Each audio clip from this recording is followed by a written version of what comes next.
ননদ বলে, বৌদি কি রোজ রোজ একই মাছের ঝোল রান্না করো বলো তো? তোমার হাতের মাছের ঝোল খেতে আমার একদমই ভালো লাগে না। তা ননদিনী, আমার হাতের মাছের ঝোল খেতে যখন ভালোই লাগে না, তোমার দাদা তো কেজিখানেক মাছ এনেছে, তবে মাছটা না হয় তুমিই রান্না করো। না না বৌদি, মায়ের বাড়ি দুদিন বেড়াতে এসে আমি রান্না বান্না করতে পারবো না। তুমি যখন মায়ের বাড়ি যাও তখন কি রান্না করে খাও?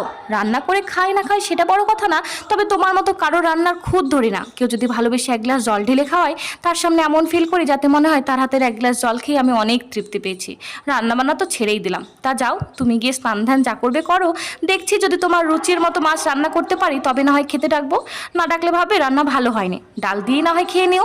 ননদ যখন এভাবে বললোই, তাহলে আজ সত্যি একঘেয়েমি মাছের ঝোল রান্না না করে একটু আলাদাভাবেই চেষ্টা করি। সম্পূর্ণ নতুন পদ্ধতিতে মাছটিকে বেশ সুন্দর করে রান্না করে ঢেকে রেখে চলে আসি ঘরে। প্রায় দুপুর 2টো বাজতে চলেছে, তখন দেখি ননদ এসে ডাকে, ও বৌদি ভাত দেবে না?